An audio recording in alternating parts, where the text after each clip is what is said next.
a wife.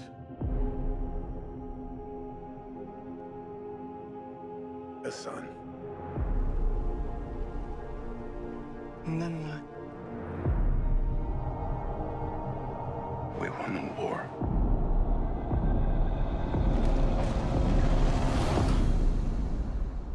Help me go home.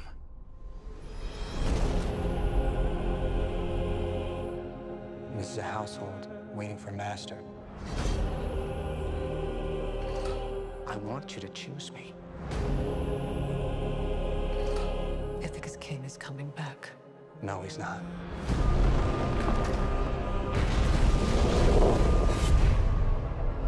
What would he do if he came back here and find all these suitors in his house? You're pining for a daddy you didn't even know, like some sniveling bastard.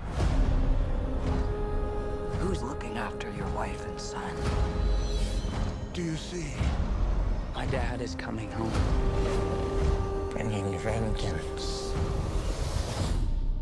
Bringing it all.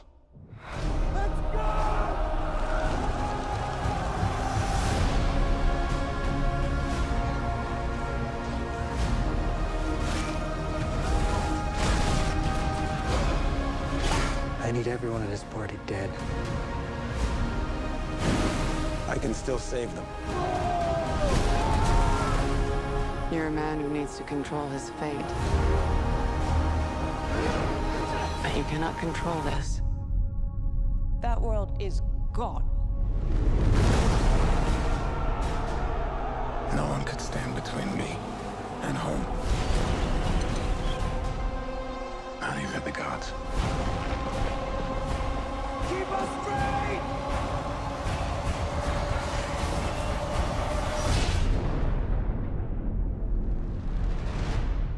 I think it's asleep.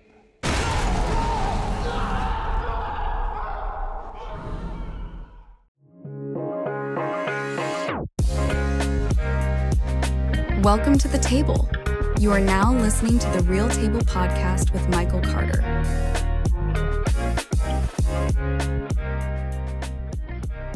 Welcome back to another episode of the Real Table podcast with your host, Michael Carter. It is good to be back here at the Real Table podcast. Second episode in a week. That's a record for me in the longest. I'm telling you, man, it feels good. It feels good to be doing this, to making time for this. There's a buzz in the air right now. Everybody is going to the theater to catch the new movie by Christopher Nolan, The Odyssey, his adaptation of the Greek mythology. And we're going to get into that in a little bit, but I got two people on here. They've been on here. They're basically regulars at this point. They're regulars at this point. They ain't no guests, they regulars. Got my boy Cornelius on here. Got my boy Josiah on here. And we're gonna get to it. But since we had somewhat of a hiatus, let's do a little bit of catching up. I'll start with you, Corn. Bro, what's up? How you doing? What's going on? Good, man. It's been a good summer. I feel like it's funny because I actually saw you at the beginning of the summer, at least what I would consider the summer at the Yes, Heights sir. 100. So that was a good way to kick it off. And then, from there, it's kind of just been work, seeing some family, a little bit of vacation here and there. The World Cup pretty much took up my whole last 30 days. So now that it's over, I have a little bit of void in my heart, but the Odyssey Okay, definitely sure. filled it. I'm back in the theaters. I told you boys, Oh. like for the last month, I only had enough like bandwidth to to take in the World Cup, but now that that's over, I'm back in the cinema. Good, bro. That's what I'm talking about. I was gonna ask you about summer watching experience in movies and stuff, but the World Cup has taken over, and the World Cup was fire. It was fire, bro. I'm not a big soccer head. Every 4 years, when the World Cup come around, I'm always gonna tap in. I'm always gonna watch, and even see what our boys in the red, white, and blue gonna do or whatever. But yeah, this year was really, really good. It was a fun World Cup, and it even made me want to just get into the sport a lot more. So I'm excited about just we've been texting and talking about how I'm going to eventually pick a team to follow and just keep up with, and obviously in Columbus. Got the Columbus Crew down here too, so we're gonna keep up with the Crew. Which right now they're losing to NYC, but that's whatever. Okay. Josiah, my man, how you doing, bro? I'm doing good. Like I was just telling you, finished school like last month, got a job with an HVAC company, a local one, so I don't have to be doing all this driving to Cleveland before I start my day. Yeah.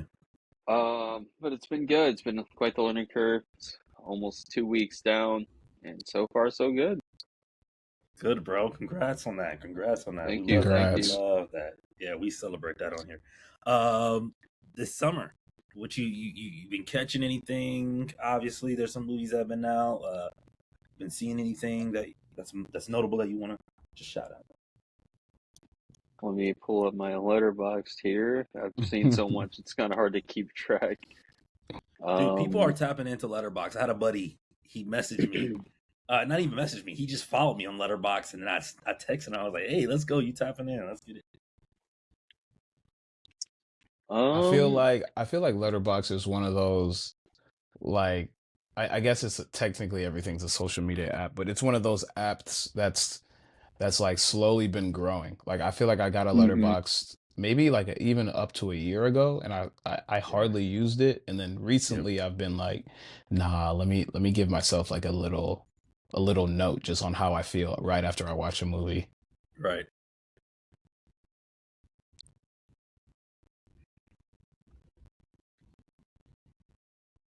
Let's see. I mean, I just recently watched Ready or Not 1 and 2, like pretty much back to back. Hadn't Okay. seen those before.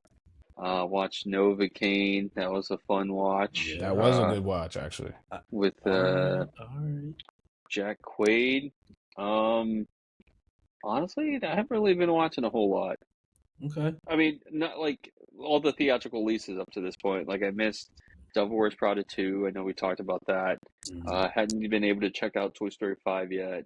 So there's a couple ones I missed, but overall, I've been watching some stuff. Good, bro.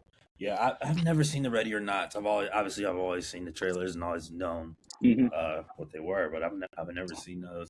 And then I haven't seen Novocaine. Okay. Yep. Yeah, no, I hear that for sure. Sweet. I'm glad that you're on here. I always love having you all on here. Obviously, there's more summer movie stuff that I talk about on the previous episodes, so feel free to go back and look at them. Talking about a whole bunch of stuff on that episode. But today we're gonna get into it. Whoa, that was weird. I don't know. It just kind of just shut down on me. But I'm back. You good, bro. You good. We're gonna get into it. Christopher Nolan's The Odyssey. I mean, I feel like Christopher Nolan is. I think he might be like right now in his prime, right? Like I would consider like right now, like since Oppenheimer, the release of Oppenheimer, he's really just transcended. Like obviously the films before then, like The Dark Knight, all that stuff is like we consider that easily some of his best work, and those are great films, and people knew about him. But I feel like Oppenheimer, it was like a shift in who Christopher Nolan was. Like people were showing up to really, really support this dude. And yeah, there's a big cast and stuff like that, but like I think there was just a shift with Oppenheimer. And so after Oppenheimer, everybody's like, okay, we're anticipating his next movie.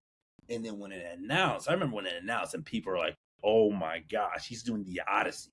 Like he's doing Homer's The Odyssey, and people were like pumped with that because they know how good of a director he is, and he loves to tap big names for his projects, and so we were all just intrigued by this, and obviously all this anticipation, and we're finally here.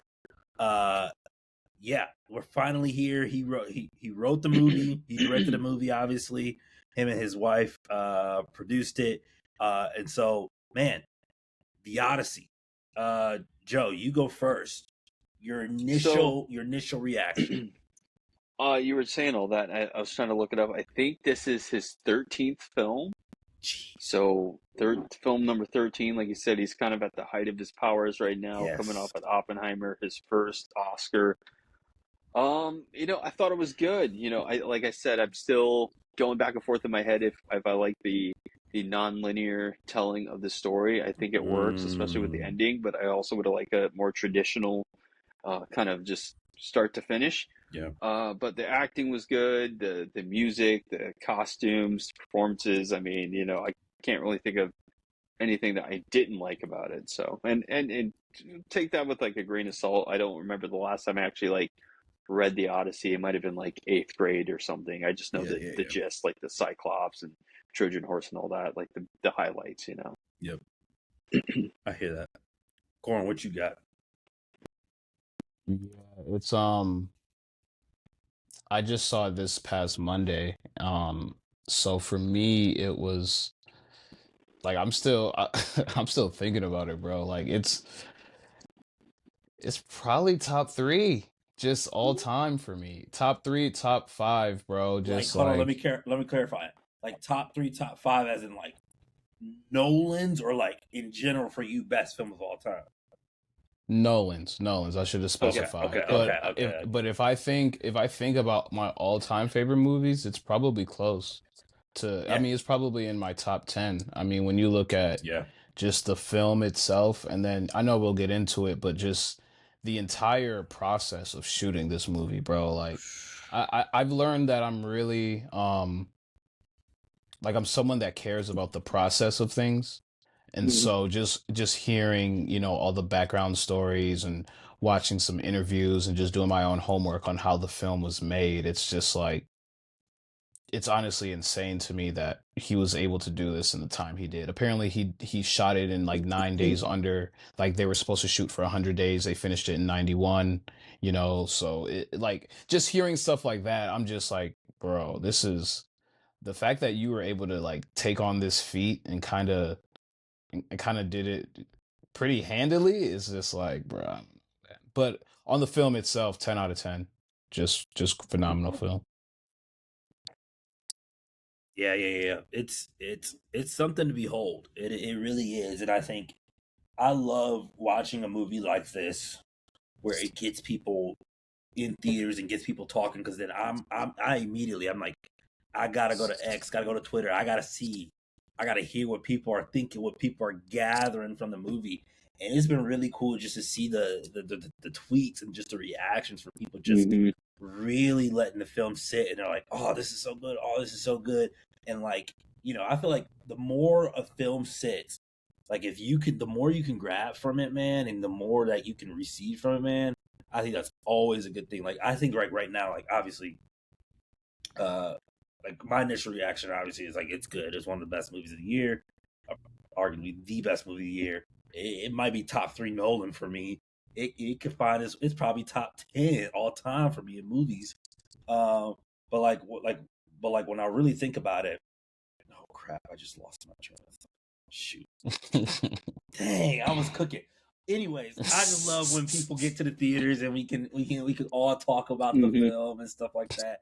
I'm hoping to go again because I feel like it's obviously I basically know the story a little bit, and like you, Josiah, I haven't read the Odyssey in a long time. But I knew the gist of the story. I'm hoping to catch it again because it's just like, it is like, because it's non-linear and it just bounces back and forth. There's still some stuff that like you gotta wrap your brain around, where this takes place, what this means, and sometimes the symbolism, because it's very strategic. Nolan doesn't just do it just to do it. Like there's a reason to why it was edited the way that it was edited, and why the scenes were placed where they were placed. But yeah, I love this movie off firsthand. I saw it. I think we all see it in the IMAX format. No, you did. Yeah, okay. I did. Corny, you did. Okay, what did you just see it normal, Josiah? Yeah. Okay. There was I went with my mom, and there was like a local like historic theater in town. Tickets was like $7.50, so I was like, hey, at least I get to see it. You know what I mean? Facts. But yeah, it would have been nice to see it in IMAX. So just for your with your experience with the normal format, like what did you gather from that? What do you mean? Like was the sound quality like really good? Yeah. Was it as immersive? I know some people are like. So you said you both said you saw it in IMAX? Yes. I can't imagine how it was in that storm scene with the lightning. I was like, dude, bro. because some of them transitions, bro, were nuts, man. I kind of had to blink a couple times. I'm like, man, it was like night and then instantly to day. So no, but sound quality was good. It still felt very like immersive. You know what I mean? Yeah. I think that's just a testament to Nolan's filmmaking. And speaking of what you were saying earlier, Cornelius, honestly, if you think about it, Christopher Nolan is like the Tom Cruise of directors right now. Because you're thinking about Inception and the hallway scene, how he constructed the hallway, and Ooh, and Yeah. then going to Oppenheimer, building a bomb, and it's like, you know what, guys, we're gonna do this because I decided that we're gonna do it, and then he Yeah. goes and does it. You know what I mean? So, just like Tom Cruise, he's like, hey, we're doing this. I don't care what anybody says. We're gonna make it happen, and it's gonna be great. So, Wasn't it? I don't know if it was one of y'all. Somebody told me, like with the Trojan horse, he didn't know how he was going to film it. Yeah, And he was that's like, what I was saying. we're just gonna do it. We're just gonna do it. Yeah, I was watching an interview with Matt Damon on, when they're doing their rounds, and they were talking about the filming of that scene, and Matt was like, "Yo, so how are we gonna do it?" And he said, they eventually got all the actors into the horse, and I guess someone had to go to the bathroom, and Nolan was like, no, no one goes anywhere. If we get y'all out, I don't know if we can get y'all back in. So we're just filming until it's done, and then y'all can go. And it's, it's one of those things where it's just like, dang, bro, like it comes out looking so perfect, but you don't know how grueling it is sometimes on the back end. And hearing him, like, some of this stuff was tough, bro. Like, yeah, I know I decided to shoot it on IMAX for the first time ever, the entire movie in IMAX. And, we had to build this around the IMAX thing, and we had to do this when we were on the boats. And it's just like, bro, he didn't take the easy way out. He took the hardest possible route to make this movie. And that's why it's like, you did it the most difficult way possible, and it still turned out brilliant. And, when you have a vision and you follow it, sometimes it's hard, bro. You know what I mean? But and that's why I think the movie's just that much better, because he went the extra mile to do stuff like that. Yeah, it really is truly impressive when you think about most of the aspects of the movie. They're like, man, he's like, we're going practical, man. Like we're trying to get as real as possible to make this like a real spectacle. Like, I don't know, the movie was a spectacle. Like it was something like, yeah, go ahead. No, it's interesting though, now that I think about it, because I wonder if Nolan finally listened to the critiques about people not being able to hear the dialogue in his films, because he's always been so committed to just capturing it on film. Yeah. That like in Tenet and even in like The Dark Knight, people are like, bro, I can't hear like 25% of the dialogue. But in Oppenheimer and in this movie, the audio has been like crystal clear, because he actually went to like several different countries. I think like 6, filmed in 6 different countries, and then they're on the ship, and he actually used like a real ship or whatever. So the fact that you're still able to hear everything that's going on, insane. I bet he's like, hey, we want it to be absolutely perfect, so I'm going to make sure everybody hears everything. Yep. I feel that. I got more on that when we get to the technicals, but like, 100%. Let's just get into the performances. Like, we got a stat cast here. Like, I mean, I'm sorry, I ain't get no call for that movie, man. It seemed like all of Hollywood, bro. You seen little cameos. I was just like, wow. Like, even Mia Goth, bro. Like, seeing her, I was just like, because I've seen, Maxine and the whole like X trilogy or whatever. I actually just watched that, maybe like in the winter, because it was on HBO, and I had heard they did all right. So I was kind of just trying to figure out who this Mia Goth chick was, and for her to be like in that role, she looked like a scream queen still. Like, there were elements of horror in the movie, and just seeing her like with you couldn't really see her eyebrows, so she had that like weird kind of look. I was like, yo, like she just fits this role. Oh yeah. Yeah. Oh yeah, bro. I mean, Matt Damon, Tom Holland, Anne Hathaway, Robert Pattinson, Himesh Patel, John Leguizamo, Charlize Theron, Travis Scott, Corey Hawkins. I mean, they got Elliot Page up in here. Like, I mean, Mia Goth, like you just said, Ben Safdie's up in here. Like it is a stacked ensemble. And like on first hand, I gotta be honest, like I wasn't really mad with anybody's performance, man. I thought everybody did a solid job and did what they needed to do. I was a little skeptical on Matt Damon. Like I like Matt Damon, but I'm like, can he bring that power No, or I bring see what that? you're saying. Yeah, you know what I'm saying. So Because I'm like, everybody's just Jason Bourne, super, you know what I right, mean. right. So I'm like, could he bring that and would it work? And I don't know. I'm like, when I'm watching the movie, I'm like, nah, this kind of worked. Like I believe this is Odysseus. I believe this is a different version of Odysseus, and this is who he is, and everybody looks up to him, and he's somewhat honorable, but also he left his men and didn't honor his men, all this stuff. Like I'm believing that he's this character. So like, are there like any performances like when you think about like again, I'm like Matt Damon is somebody who I wasn't sure how he was going to do. Are there any performances that stand out that you were like, man, this was unexpected in this performance did?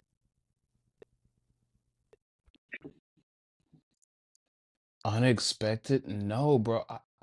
Honestly, I'll Honestly, say I can't this. think either. I'll say this. Okay. I wasn't really that hit to Himesh Patel. And so, like seeing I him, hear like that. he was probably the most, I wouldn't say unrecognizable because I've seen his face before. Like I know he's been in stuff, but I couldn't tell you Yeah. what he's been in. But Right. he was the least notable to me. So when I saw That's him fair. in the role he was in, I was just like, yo, this dude is acting his butt off, bro. Like I don't know him, and for him to be essentially, the next lead in at least like the battle scenes and whenever Matt Damon's on board, he's obviously his right hand man. This is great, bro. This is like a this is an all-star performance. He took the Oh lead yeah, on some bro. of the roles, on some of the scenes, especially like when they went to Cersei, and they got changed into animal. Like just everything about him, he commanded the camera, in Yep. times where Matt Damon and other big name actors are on the screen. So for me, I would say that was probably the one standout, just because I wasn't as familiar with him. Joe, you got anybody? I mean, I agree with that. I think maybe a little bit like Matt Damon, because of what I said, somebody thinks when they think of Matt Damon, probably thinking like Jason Bourne, and for him to not only play like a leader who feels conflicted because he wants to do right by his men, but he has to Yeah. make the hard calls, but also the scenes where he's on Calypso's island and he's like reflecting on like regret, like regretting leaving his family, leaving his wife and his son, or the monologue scene when he's talking to Anne Hathaway through the thing, and just like, and I think for me also is the, like I said, my favorite scene in the movie is the siren scene where you don't hear him but you can see his facial expressions, so not being able to hear it and you're just basing it off of his visual alone, I think that really kind of like adds to it, you know what I mean? Because a lot of people like might be maybe a little bit. I was like, I'm surprised he had it in him, because he's never really had to like wail like that before. It kind of reminds me of like you've probably seen the clip of like Al Pacino from The Godfather Part 3, where he's like on the steps and he's like, in like utter agony basically. So Right. I think Matt Damon. I love it. Yeah, that siren scene too. I think that was Matt's moment too. That was Matt's moment. There was something about that moment where you're like, you don't actually hear the song or the Exactly. song, but you just see him and the agony and all that stuff. That's just fascinating. Because they could have picked like any musician to sing like a kind of seducing type of like lullaby type of song, but his choice to intentionally not, like, you just don't hear it, I think kind of brings people, like, immerses the audience, because you'd be like, what would I be listening to if it were to draw me in like that, you know what I mean? It kind of lets you use your imagination of like if you were in his position. Wow. Along with the words of you saying like, oh, it's everything you want, but it's everything that you failed to be or failed to do, kind of like get you kind of thinking, I think. Yeah, that line hit because it was like everything you wanted to hear, everything like, but like, just like, I forgot the exact words, but that line in itself was just like, dang, it made you think. It was definitely thought provoking because, like we all know about sirens and Greek Yeah. mythology and stuff like that. We've seen it portrayed in different, even in Percy Jackson, in different movies, you see it portrayed differently. So it's like Yes. seeing this portrayal was totally different than any other siren type character I'd seen in any other Yeah. movie. Yeah. And lastly, the comparison between him being tied up on the post, listening to it, not being able to do anything, versus spoiler, maybe not, but the one dude who does jump in the water and swims toward the island, he Yeah. seems happy, he seems excited, like, I gotta go. But Matt Damon is just like, maybe it's just his breaking point because he feels so compelled to go, but he literally is restricted. So Yeah. kind of seeing those two different responses, I think also just kind of is like the But icing on also, top. bro, like that's maybe I'm taking it different, and maybe that Okay. and maybe it's meant to be thought about this way, but I think a siren doesn't sing the same song for everyone. Ooh, I hadn't thought it's about what that. you want to hear. You know what I mean? So Wow. Yeah. it's Dang, man. it's Matt Damon in his All right mind, there. kind of like, That's good. do I want to go home Dang. or do I want to stay? Like, what do I actually want? Because the whole movie, he's battling with what he actually wants to do post-war. Right. And Mm-hmm. for whoever it is that took his, the wax out of his ears, he's looking like, yo, those some the baddies over there. I might need to go swim. You know what I mean? Yeah. And so for me, it wasn't so much like the song in itself, because I think the sirens are singing a different song to everyone who's willing to listen, because they're all listening for different reasons. That's kind of the way I took it. Dang, That's fire. I didn't think about that. No, I didn't either.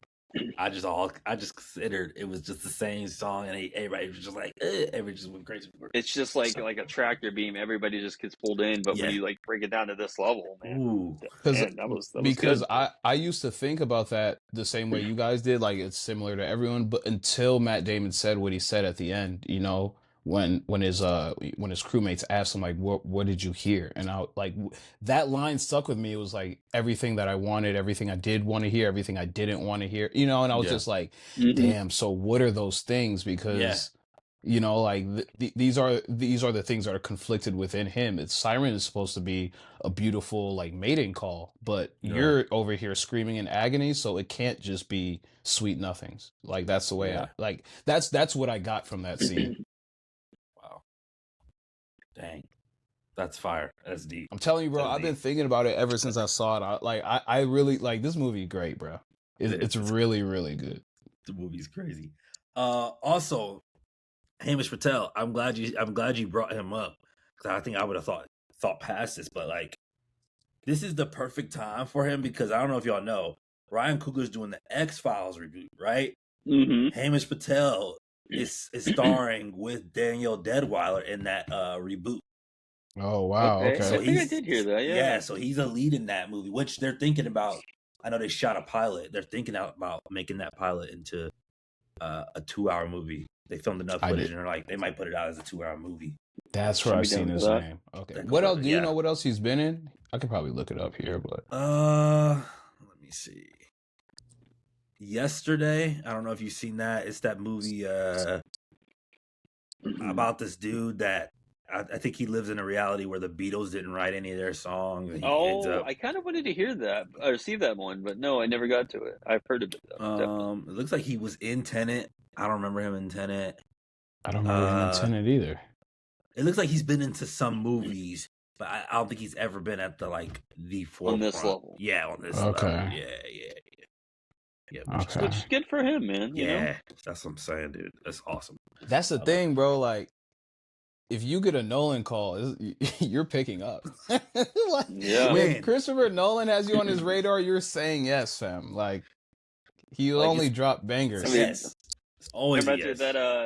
That Robert Pattinson, Jennifer Lawrence thing where she's like, I'd never say no to Christopher Nolan, but he's never asked me. And Robert's like, oh, he's pretty good. Like, worked with him twice. Oh, that's good. That's good. Yeah, all the performances, man, I loved them. Tom Holland was another one that I was curious about. I feel like Tom hasn't had anything yet. I feel like everything that's beyond Spider-Man that's come out hasn't done well, hasn't been received well, and I feel like he hasn't and I feel like he hasn't gotten anything worth it right now. And I think this movie was a shot And I think he did a good job. I think he did a really solid job. And I disagree with people dragging him all over. Like Yeah. everybody's saying he's the worst performance. It was not that bad. He played the role exactly how it was supposed to be played. Like he was soft, low key. Like I mean, let's keep it real. He was soft. Yeah. You know, his mom was like, "You're a boy. You ain't no man." And I was like, "Oh dang." I was like, "Geez, yeah, I wasn't expecting that." You know, exactly. And I'm like, she right. Like everything she was saying about him, I was like, she's right. Tom is also playing into that really well. So I thought he did a really solid job overall, and I think I'm really excited about it because I'm going beyond Spider-Man. I want to see him being able to take on more things outside of that world, just to transcend his career. Like Andrew Garfield, you know, out of all three of them right now, he's been able to transcend his career beyond Spider-Man and find some really, really cool projects. So absolutely, hopefully Tom can do the same. It's funny you say that because, bro, Tom Holland and what is this guy? And Robert Pattinson. They were in a movie together, and I thought that was Devil All the Time. Yeah, and bro, like that. It's such an underrated film because I've never seen that. Never seen it. I saw that. I think it was on Netflix, bro, and I saw it just kind of like just randomly. I was kind of just looking for something to watch, and I saw Robert Pattinson and Tom Holland. No idea what it was about. And bro, it's really good. You know, if you don't have the, you know, if you have the time, I would say definitely tap in. But it was a role. I mean, it's a drama. It's very serious. It's one of those roles I didn't expect, and it really showed me like, oh, okay, Tom Holland actually has a bag. He can act. He's not just one of these guys that's doing whatever. You know, just he's only a Spider-Man or he's only typecasted. Like he can actually act. That was the first time where I was like, oh, okay, you actually got some chops. So I wasn't like, funny enough, I was kind of expecting him to go British accent, and I was a little upset. It's probably like me nitpicking, but I was a little like, so they all just went with an American accent for this? Like, I guess, like, I'm not asking you to go out of your depth. I didn't need Greek, but like, it would have been understandable if some of them had different accents just because of the time. But you know, it was a style choice by the director, so obviously they did what they, you know, Nolan asked. But I thought it was weird because in that time it would have been common for everyone to not have the same accent. You know what I mean? Just there was everyone was kind of spread out, especially like the suitors were coming from all over to try to get Penelope. So it was funny to me. Just I'm looking at all these British guys like, all right. That's not how you talk, bro. But to your point earlier, kind of talking about Tom Holland, like, he got the Nolan call, man. Like, Nolan doesn't play games. It's not like he was some unknown guy in Dunkirk like Harry Styles. I mean, as far as acting, like, Nolan asked him to be in the film. That's, you know, not everybody gets to be in a Nolan film. So true. Yep. And he wasn't like Travis Scott either. He was on screen for 2 seconds. He had like an actual role playing off of Anne Hathaway and Matt Damon and Robert Pattinson again. So, you know. Also, Anne, man, she one of the best. One of the best in the biz. I forget sometimes, you know, because you're looking at these other girls, you know, the Emma Stones, even Jennifer Lawrence's, which, you know, no disrespect, those girls, they can act too. But Anne, dude, come on, Academy Award winning Anne Hathaway. Because she's been acting for a long time, man. A long time. Princess I Diaries, know the other ones you mentioned have too, but it's a long time, man. A long time. She killed Princess it. She Diaries, did a really, really good job. Yep. OG. Okay, cool. Let's get into some technicals. Like, I mean, you got cinematography, you got direction, you got set design. Obviously, there's a screenplay involved, sound design, score. Like, there's so many layers, obviously, to movie making and what makes a movie go. And even when it comes to like award stuff, like these are some of the things and some of the categories that the Academy Award looks into with these things. What are like between, you know, you got cinematography, you got direction, set design, writing, sound design, score. Is there one technical space that you felt like really, really elevated the movie in a huge way? Obviously, I think I would say like they all worked so well, but I'm like, is there one that you're like, man, this tech category was it really took the movie to where it needed to be.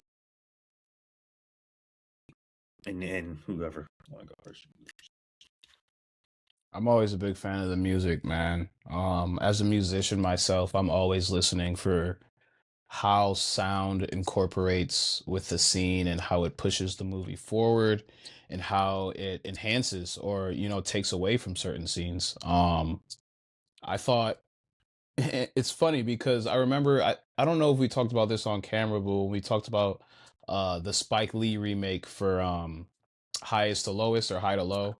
Okay. And one of my biggest critiques is that there was music throughout the entire movie. In some of the scenes where they needed to be a little bit more serious, you kind of heard this kind of like light music, like Looney Tunes type of flutes in the background, and it took away from the scenes just my experience. But in this movie, like every sound that you heard, just every time there was music, even the fact that when he plucked the bow and it kind of reverberated, all that little like that stuff, touch. bro. I was just like, so good. nah, they put and shout out to Ludwig, and this is on the back of Sinners, so his mind was already in an elevated, like, I need to make sure that the music enhances every scene.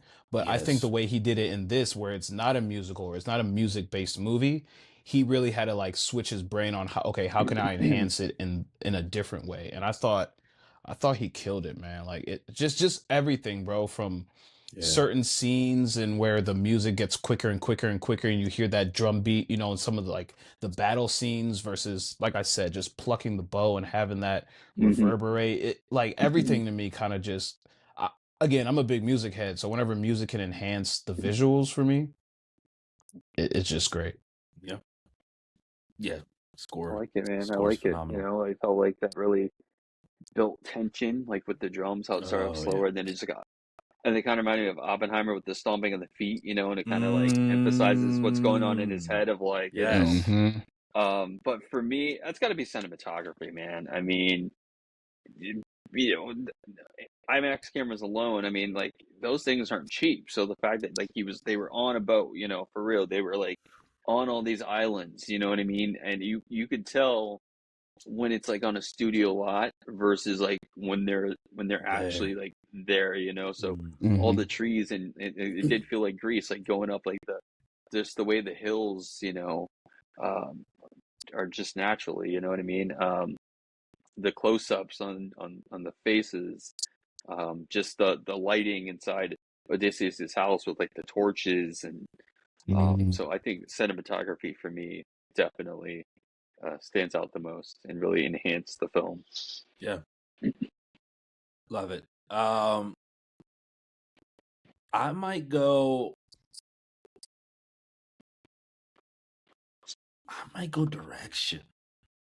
I was thinking sound design. The sound design was really, really good, but I think I might go direction. I think it's that non-linear that I think I'm like, it keeps you on your toes, and like it gives you as a viewer like it doesn't force feed you, like it doesn't say, hey, this is what's going on, this is what's happening. It's like, no, like you've got to pay attention to detail, you got to be locked in to understand, like, oh no, like this is before, like we haven't even seen like the Trojan horse scene, like we haven't even seen, like we're setting that up and we're here, oh, and then we're coming here, and then even as we enter like through the rest of the film, you start to see the pieces come together, like they're like coming back to the Trojan horse scene, and why that matters, and the head of the statue and what that really means. Like we saw the poster for that a long time ago, and then to see the symbolism, to see what it actually means, I think it's just huge. So I think the direction, and I think, and I told you, Joe, this. I told you that, I mean, he could have told it in the normal way. He could have told it a normal way, which I think mentally is what I was expecting going in. But now it makes sense because I think Nolan likes to tell the story a little bit out of pieces to get you to go, this is this part, this is why this matters, and all this stuff. Like he did that with Oppenheimer. So it's no surprise that he was just decided to go, okay, I'm gonna take these pieces out and we're gonna mix them all up, but we're gonna mix them all up in a way where it like there's some reasoning to it. There's some reasoning to it. So I think the direction was really good, and obviously when we get to the end, we're not chasing back and forth anymore. When we're at the end, we're at the end now, and things start to just make a little bit more sense. So I'd go with direction, and I think honorable mention would go to sound, because that storm scene, Joe, you mentioned that storm scene, bro. That storm scene, this movie in general too, the loudest movie I've ever seen in my entire life. Nah, bro. Facts. It was loud, bro. I mean, I can't imagine what it was like in IMAX. So that's when the Cyclops screamed, bro. Also, yeah, man, what loud. So where were you guys in the auditorium? Like, I know you guys went separately, but like, were you up at the top? Were you like right in the middle? I was near. Yeah, go ahead, Cor. I was closer to the back. I wasn't like directly in the middle. I was maybe like a row or two back from like mid cinema. If I had it my way, obviously I would have probably tried to be more middle, but we were more to the left but up. And so I told my wife, I was like, when we were watching trailers, like I like this theater. We saw Sinners in this theater, and Sinners was really good too, sound wise. Like it was loud, it was immersive, like it felt really good. And I told her, like during the trailers, I was still just blown away by how loud it was. I looked over my shoulder just to look at the speaker, and it's a nice looking speaker, and it's got IMAX brand on it. I was like, shit, we in for it. We in for it. But yeah, I was sitting more upwards to the left. Okay, all right, right on. Yeah, but yeah, that sound design. Yeah, Joe, if you can like even get into was it? I think what's near you? That Regal IMAX near you? Oh yeah, XD. Yeah, like theater. Get somewhere. I even heard people who haven't gone to see it in IMAX. They go, Dolby's pretty good too. They said Dolby obviously is not the screen size, but like they said the Dolby theaters, the sound is crisp. Yeah. It's crazy. I know I can definitely imagine it because yeah, I've only seen one movie in IMAX, and that was like Dune Part 2, which I told you guys. And that didn't obviously really have as many like sounds and things like that in the same way that the Odyssey did. So I can definitely imagine. Yeah. Yeah, it sounded good. Also, that Dune trailer, they showed the Part 3 trailer, and I'm like, oh, so you did see it? No, yeah, I didn't see the prologue. The trailer. Yeah, it was a trailer. I was wondering if it was a prologue, but I was like, no, I think this is a trailer. It was a trailer. That trailer sounded good, and I'm like, God, it's so good. So I love movies. So good. I get it. So good. All right, cool. Now let's talk about different moments. Like obviously, we talked about the storm scene, and we talked about the Cyclops scene, the siren scenes, and stuff like that. And maybe those are some for y'all. Maybe those are some of your top moments. Mm-hmm. But like, what are the standout? Like, obviously, you don't have to pick one since I said moments. But like, what are the standout moments for you? I think there's many, and I think that's why I really like this film. That's why I really like this film because I'm like, there was not one of those in some of those major moments. I'm like, there's not one of those major moments that I was like, this fell flat. This didn't feel good. Yeah. I felt like each of these major moments that meant something. Like there was weight to it, and you could feel it. And it's why for me, I'm like, this is why it's one of the top movies of the year for me, and why I have this movie. Why I think so highly about this movie. What do y'all think? What are some of your standout moments? Joe, you can go first. Rapid fire. One, it definitely like to your point, the non-linear thing hits when the guy tells Odysseus he's like, I'll save my men from the gods. They're like, yeah, but you can't save them from themselves. And so the scene where like the ship finally gets destroyed, and then he's on like the top corner, and the rest of the ship breaks apart from him. That kind of just really hit because it's like, despite everything he did, he's just cut off from his men, like they did it to themselves. That really hit. I really like, what was that other one? I just thought of it. First of all, just how just disgusting everybody was. Like it really just shows how really disgusting people can get at the end when what's his face spits out his food in his bowl. He's like, "Oh, I got some for you." Just spit. I was like, "Geez, dude, these people are just absolutely disgusting," and they really like emphasized that by the way that they were just treating him and just treating his household and everything. And then one more, if I could think off the top of my head, I'm trying to think. Um, I can't think of what the moment I was originally going to, but when he gives Robert Pattinson back that thing, and you could just see like Mm. the look on his face, how it just starts to hit. Like, not only does Ooh. this guy like he knows something, but he hit him like because Robert Pattinson's a big dude. Like even with that armor, I'm like I wouldn't want Yeah. to fight him. Yeah. He looked like he messed somebody up. So the fact that you can hit somebody in an area that like isn't physical and it actually like gets to them, And even his buddy's like, yeah, wasn't that the one guy the one guy? He's like, no, I don't know him. Like I don't know what you're talking about. And it was just so many different scenes of like when things are starting to like really happen towards the end. Like he's starting to drop little hints about who he is way before he even tries to string the bow. So Mm-hmm. yeah, there's just a lot of great moments. Yeah, man. This whole movie was a lot of great moments. Um, for me, I think the scene that hit the most was when he gets back and and Odysseus goes up to the dog and the dog recognizes him, makes Wow. that little last whimper and then dies. And I was just like, dang, bro, like the dog said he would wait until his master came back. You know what I'm saying? And it's just one of those where it's just like, Yeah. oh, he like the dog kept his word. Whatever John Mm-hmm. Leguizamo's character was, he was just like, I've never seen a dog reach 20 years. And like I was thinking in my head, like, yo, 20 years is a long time for a dog For a to live. dog. Like Yeah, 15, man. 16, we already looking at you like, all right, that's an old dog, but 20 Yep. years is crazy. So just to put that in perspective, I was just Yeah. like, yo, like the dog really has been waiting all this time, All this and time, bro. All this time. and and who would have thought that he actually gets to meet up with his master when he got back. So that scene, it hit just because it kind of culminated like the entire movie for me. But obviously the Cyclops scene, crazy. Yeah, crazy. Obviously the Trojan horse scene when they actually like break out of the first and foremost, seeing them like pull the horse Yeah. like that. Yeah.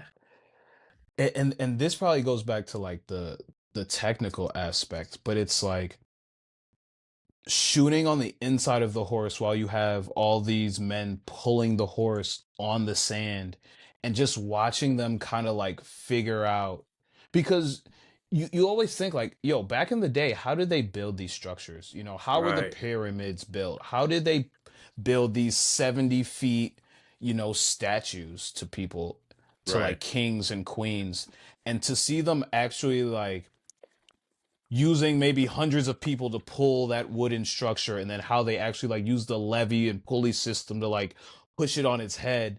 But then at the same time, you're seeing the people inside the horse like moving, and they're over here like trying not to make a sound. Yeah. And Yeah. then, the soldiers are stabbing it to make sure that there's no one in there. And then someone gets hit. And you know how they just like wipe the blood off so he didn't see any. I'm just Yep, like, dude. yo, like because the entire time I like I'm someone that you can suspend belief for like, Marvel movies and stuff like this, but Right. when you're watching movies, that take place back in the day, even though there's some suspension of belief, this movie made it to where it's just like, no, they thought about every aspect and they said, let's make this as realistic as possible. And Yep. like that, I was just like, yo, like this is honestly crazy. And to kind of go back to what you were talking about on the decision to not be chronological in the story, when we get the Trojan horse scene and it kind of cuts off, I never really thought that we'd be able to see the siege of the actual city, like the opening Yeah. of the gate of Troy and all that.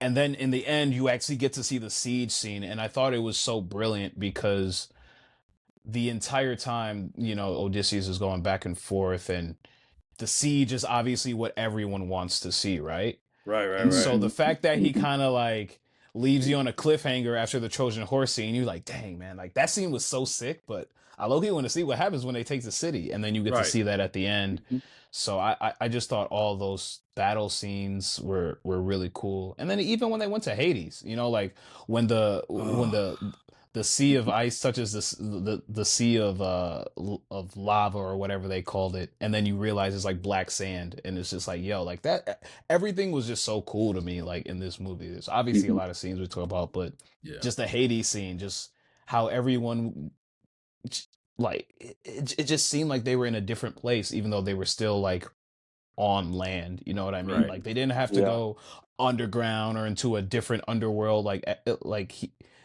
Nolan Mhm. thought about it and said, okay, I'm going to put Hades on Earth. And how do you know, make that distinction?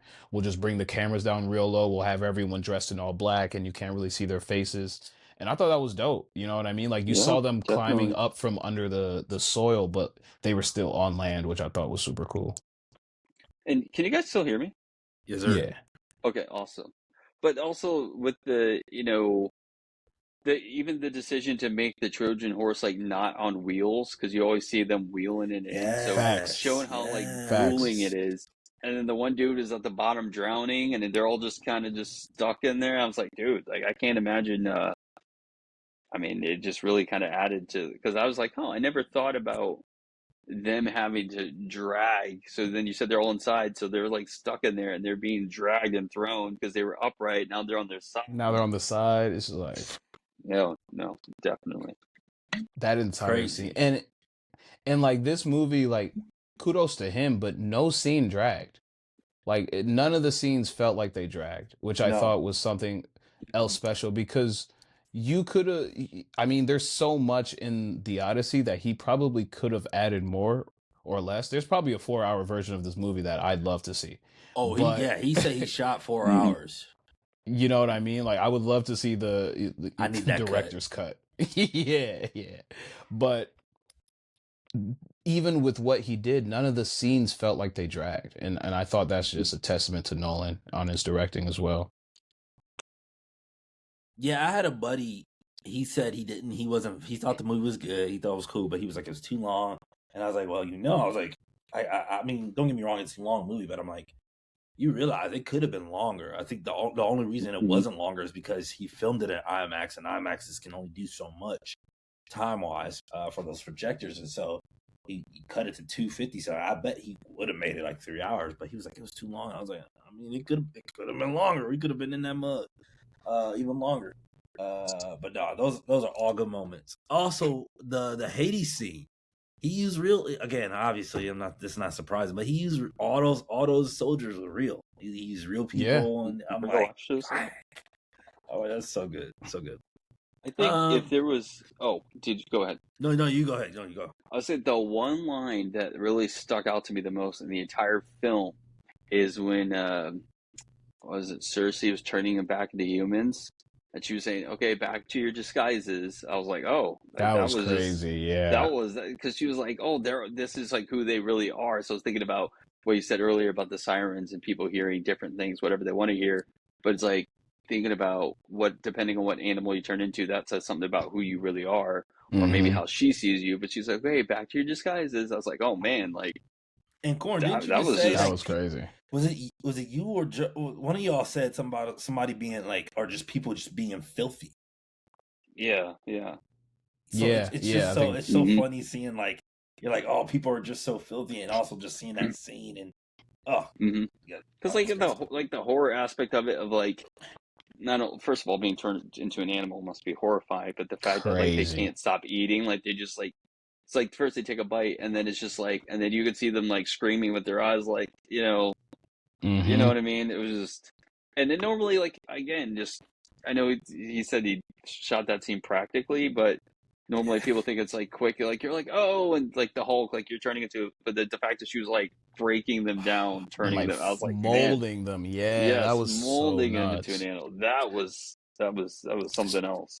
Because I kind of forgot about this, because I mean, I feel like we all had to read this in high school at some point. You know, it was like part of like American literature, but yeah. I low-key forgot about this scene. And so when I went up there and I was just like, what's about to happen? Because I don't really remember like this part of the Odyssey. And then I got like just to see her like actually going in, and I was like, what is she doing? Because you can't really see them actually physically turned into pigs until Odysseus comes back. You kind of just see their faces morphing like animorphs.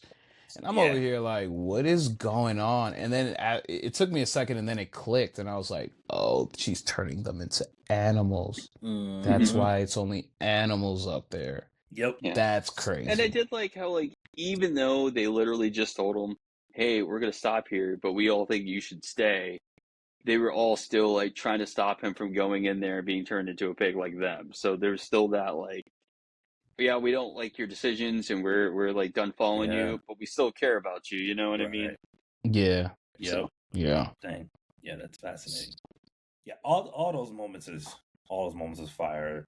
The Cyclops, that whole thing was that whole scene is crazy. Stab that dude's eye. I mean, it also to hear him praying, like he's turned around and he's actually dialoguing, and they're like, oh shoot, he can actually talk. He could talk? Yeah, like this dude's talking. Oh, speaking of lines, sorry to cut you off, but that was another line that hit me. It was like, because once the Cyclops started talking, you know, they were like, he could talk the whole time. Maybe we should try to communicate with him. And Matt Damon was like, do you try to communicate with ants? And I was just like, yo. Like I was taken aback. I was like, yo, that's so crazy. That's true. That is true. We're nothing to him. We're literal ants. So like, why would he even try to converse with us? He's not messing with us like that. We over here trying to steal his goats, talking about let's be friends. Like, nah. Hey, so I like how, like, with those survival instincts, like, you know, like the mental fortitude you have to have, because it's like they're about to, like, let's kill him. But he's like, wait, the door, dude. Like, how we gonna get out? We gotta get out of here. We gotta so get he's out. Like this close. He's like, wait. They're like, why? He's like, the door. He's like, oh, okay. I guess we shouldn't kill him. Dude. And then even like the way they got out by putting the hay on their back so that when he felt down, it would feel more like fur than human skin and armor and all that. I was just like, yo, man, Odysseus is a clever lad, young lad. It's just like there should have been more of that going around, because when Cersei's like, hey, take your armor and stuff outside, and he looks and he sees all those like armors, like all the armor pieces and stuff out back, and he still puts those stuff down. It's no like, one decided to be like, what's all that? You can't be that hungry. You can't be that hungry. That is hilarious. Walking into the trap. I love when the Cyclops, after they escape, he spits out the helmet. I was like, oh shit. He said, he spit it out at him. I was like, oh shoot. Odysseus was like, give me the arrow. Dude, it almost turned into like a Pacific Rim up in there when he like goes in the water. It got sticky. Made that dude watch mad, and he said, "Oh, I'm coming after y'all now," which is crazy. The final, I really love the third act. The third act was so good. I'm like, I love a good revenge plot. I love you think this dude is dead, and he comes back, and he surprises everybody. I love that whole third act, especially when like the banquet scene, get all the suitors in, and she like, all right.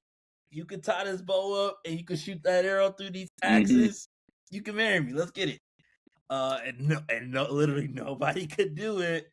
And then Rob Pattinson's character's like, this is stupid. Like, nobody can do it. This is dumb. And I'm like, nah, bro, you a punk. I mean, the first thing he said was, I'll wait my turn. It's like, bro. Right. I'll wait my turn. Like, nah, you can't even do it. I'll wait my turn. You know you can't do it. And then Odysseus is like, I'll do it. Let me do it. And everybody's laughing. And then he gets the bow and he shoots it right through the axe. And then finally, Corey Hawkins' character was like, Odysseus, and then he go right through his throat. And then he just start arrowing them. I'm like, oh, bro. So I actually had a question about that, like this ending scene. It's like, because it felt very Inceptionist for like Nolan of like, did Odysseus actually die, or like that was a dream of him and his wife like going off together, or was that like real? You know what I mean? It's like there was no like definitive ending of like, no, this is what really happened. It's more of like, no, not death, exile. We're gonna go off together, and you know how do you guys feel about that? See, I don't really remember how the book ends, so I don't know if that's like straight off the source material. Fair enough. But like at the end of the day, I feel that obviously he went through this long journey, you know, physically, metaphysically, emotionally, and he thought about what he wanted the most, you know what I mean? And I feel like at the end of the day, he realized that power corrupts in one way or another. And the more you defy the gods, the more that you gonna learn that you shouldn't try to defy the gods. And so he ultimately like was at peace with himself, and he was like, Okay. I really don't have much else to prove. Like I came in here as a beggar. And so, you know, like, bro, like that line is going All triple those platinum. memes, man. All the memes I've been seeing. He came in There's as too a many. beggar. And so like he saw the good, the bad, and the ugly of, you know, everything he had done. And so I feel like at the end of the day, he was just like, I'd rather live in peace. Okay. Because I still think he was like conflicted with some of the choices he made. Yeah. And at the end of the day, he Definitely. was like, I only want to get back to my queen. Like everything else is for the birds at this point. Like I've done it all and then some. Yeah. I really did like the way I guess they kind of treats like culture and like religion. I think because it's like somebody pointed out that aside from like Athena, you don't see like any of the gods. So it's like, dude, you don't want to upset them, and then it's like you don't even see like a face in the waves for Poseidon or anything. You just get these Ooh. storms, and then the wind calms, and then it's like storms. So I did like that aspect of like they are human beings and they still. It was more about like, hey, we disrupted Zeus's law as opposed to like he's actually like throwing lightning bolts down at us. You know what I Right. mean? It's just more of Yeah. like, hey, we're not living life the right way, and that's why our journey is hard, you know, or something. But I thought that was also an interesting touch because he could have leaned into it a little bit if he wanted to, knowing Nolan. You know what I mean? Yeah. Yeah, for sure. I actually like that they weren't as like integral to the story, because I mean Yep. whenever you heard Mm-hmm. like the thunderclaps, like it was at least in IMAX it was loud, bro. Like you could tell that okay, this is supposed to be like a thunderclap, so you obviously know this is the gods type. Yep. And I just like Mm-hmm. that thematic element behind it rather than you seeing Zeus, Exactly. Poseidon, Athena, and all them. Yeah, I agree. Because even when Tom Holland said to the one dude, like, "Oh, Zeus's law, like, are you sure he won't strike you down?" And that's when the thunder, you know, like Mm-hmm. and it was like they get nervous because it's like you kind of tell they didn't really they're not sure if they really believe in it because they don't care about their behavior. But at the same time, that thunder, it's like a little reminder. It's like, all right, maybe we shouldn't push our luck, you know. Yeah. And the guy's like, that's that, you know. He's like, that thunder, you just got lucky with that one. He's like, yeah, but maybe not, you know. Yep. So many just. I mean, we could pick apart this movie for days, really. Oh. And even to that point, like even thinking about how the gods weren't showing, like somebody mentioned about the bag of wind that wasn't in the movie. And I just think, I don't know, there's just something about Nolan going a little bit for more of that realism, even though he knows this is like a mythological tale. Just going for that realism and making us feel like man, we don't see no gods, and like because we don't see no gods, this is how big they are. Like they just doing stuff out of nowhere. Like we don't need to see them to know how big and how powerful they really are. Like you could just feel like, you know, when Poseidon was mad, you know, you got those waves going, and then when Zeus was mad, obviously you got those thunderclaps. So I think it's something about the realism where obviously it's not too real where you're like, okay, this feels weird, this doesn't feel like the story, but like it's enough realism to go, okay, like you could see this being something that happened a long time ago, which is kind of cool. Yeah. But yeah. I don't know. I kind of like the ending. I don't know. I don't want to think. I want to think that Odysseus is dead. I don't want to think that. I thought he was gonna die, and I was like, dang, that sucks. But then when they showed he was alive, I was like, nah, I want to think that he's alive and that he went off, and you know he committed to going west and being honorable to go honor his men. So that's an interesting question. I didn't think about it like that, but yeah, no, I like to think my guy survived, got with his woman, got back with his woman, and he's heading west. His son's taking over, all that stuff. I'm like, that feels good. That feels right. Yeah, I mean, at the end of the day, he defied the gods as much as he could, but he still couldn't get his men home because of who they were. You know what I mean? It Right. was like, can you save them from themselves? So when he gets back and he's just like, well, at least I'm gonna go and do the last thing they said I ought to do, which Right. is pay respects to the dead. I Yep. can at least do that one, even if I'm Yeah. not gonna listen to everything else. I gotta go say I gotta Yep. go give respect to my boys one more time, man.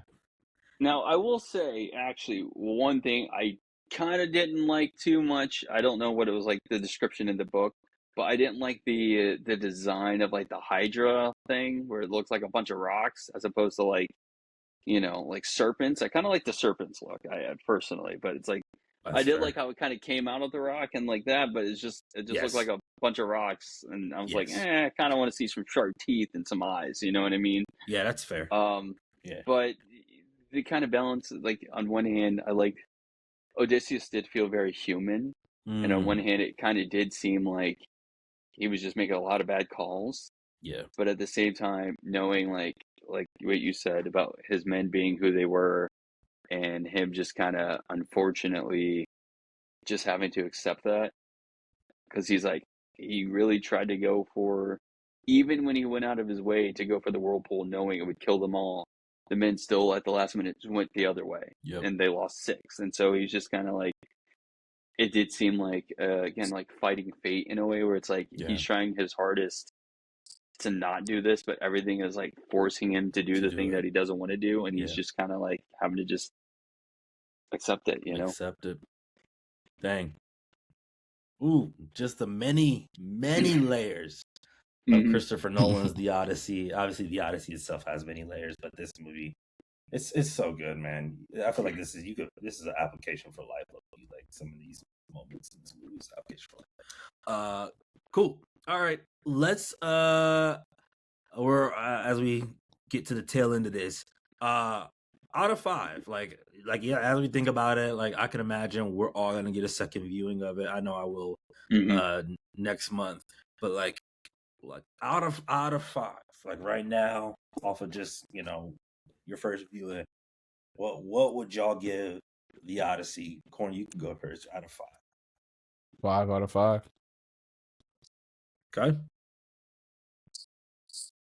Joe? I'd say maybe like a 4.5. I don't know. I really want to sit and watch it again, because I rarely ever give movies like 5 out of 5s, and I didn't like feel that level for it. I will admit, I wasn't like, this is 5 out of 5. Yeah. So I'd say probably like 4.5. Definitely. Okay. Nothing below 4. Yeah. Okay. Cool. Yeah. I'll go 5. And I'm curious, like I keep hearing people who are reading when there have been many people that have gone to see it multiple times at this point, which is insane.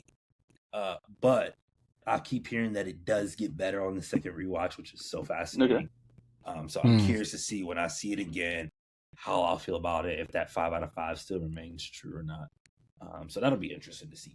Okay, awards motion. Like, I don't know about y'all, but like award season comes, I expect a lot of motion from this movie.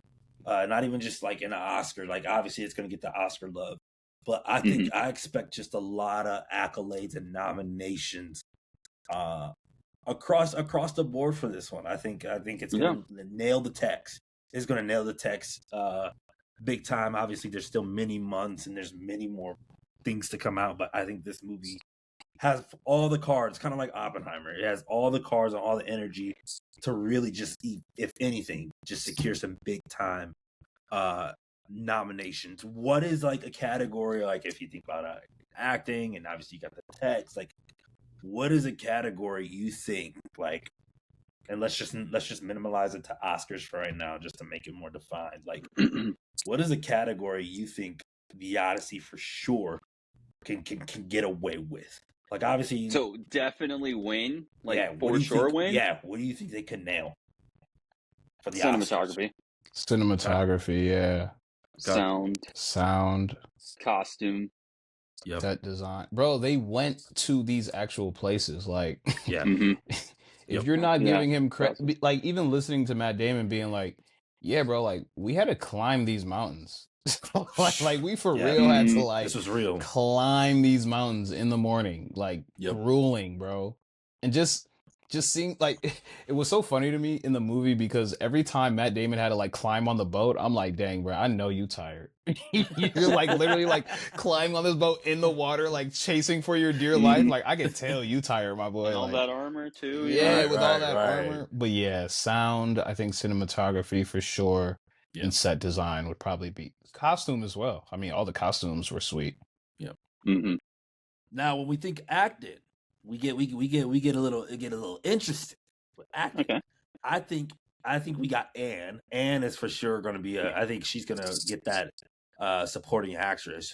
Rob, do you think Rob can get that? At least nominated, definitely nominated. Yeah, obviously at least nominated. At least, talking just from nomination, just a nomination. Yeah. I mean, there's going to be so many. Like it's tough. I feel like the Academy is going to have to open up more spots for supporting actress, just because this wasn't on. It was such a big ensemble cast, but a lot of the supporters had like. I mean, any other movie, they'd be a lead. You know what I'm saying? Right. Just in the amount of lines they had specifically. So I mean, they do have that new rule now where an actor can be nominated for the same thing twice for 2 different movies. So I didn't even know that. That's crazy. Now that's gonna get interesting when you look at Rob, because Rob's got Dune Part 3. So he could potentially be nominated for Best Supporting Actor in Dune Part 3 and The Odyssey. That's a new thing that I don't think it's going to last more than just this year, like next year. Yeah. I think it's going to, because it's like, well, you're going to have 5 nominations for Robert Pattinson. Like, all right, you know. Yeah, it'll be a little overkill. But he's got 4 flicks this year. Zendaya has 4 flicks this year. So they like them two probably gonna clean up. I don't think Zendaya's gonna get a Best Supporting Actress role nomination. Not for this. Not for this. But for Dune, like I don't know what Dune's about to look like. She could get a lead nomination for the drama. Robin. That too. That too. I still need to see that one. I still need to see that. Good. It's good. Yeah. Actors gonna get real interesting. I'm curious. It's gonna be tough. Like I feel like it's not as easier. Like I think Matt and Tom are not like easier shoe-ins. Like I think it's just gonna be. It's gonna be interesting to see how it plays out. Like because I like them in these roles, but I'm like, can they get those nominations? Like can Tom get Best Supporting? I don't think that Matt could get Best Lead. I think he'll still get the nomination, but I doubt because he aside from that one siren scene. He really didn't have to do a whole lot of different things. I agree. He just kind of had that one scene where you really see his emotion, but the rest is like, what happened to my men? I'm on this island. What's going on? And going home, and even at the home, he's still like, I'm a beggar, you know. And I'm looking around. It wasn't like he was Robert Pattinson, you know what I mean? Like with all the different voice inflections and acting, different scenes where he's trying to like win Anne Hathaway versus when he's trying to plot to kill Tom Holland versus when he's like freaking out, panicking. So I think they'll definitely That's a good point. Get a nomination, but I don't think Matt Damon's actually going to win. That's a great point. Now, when we think about John Leguizamo, I think he'll probably get a supporting actor nomination. He could get a nod. I think he could get a nod. He was really, really good. That was really good. Role. That was another role that I don't think I knew. I don't think I would even remember that he was in this movie. But he came out of nowhere, and I was like, "Oh shoot!" Like he was phenomenal in his role. Yeah, he was phenomenal. Yeah. Okay. But I do got to get off here, guys. I got to shower and get up for work in the morning. But it's great chatting with you guys. And thanks, bro. I can't wait to hear the rest of the episode. No worries. All right, we're gonna end right here. The Odyssey. Go check it out. I'm excited for people to keep going to see it. Joe, Corn, thanks for hopping on. This was always, brother. Pods. This is great. We're gonna get y'all on here again soon. I will talk to y'all real soon. This has been the Real Table Podcast. Y'all take it easy. See you soon. Peace.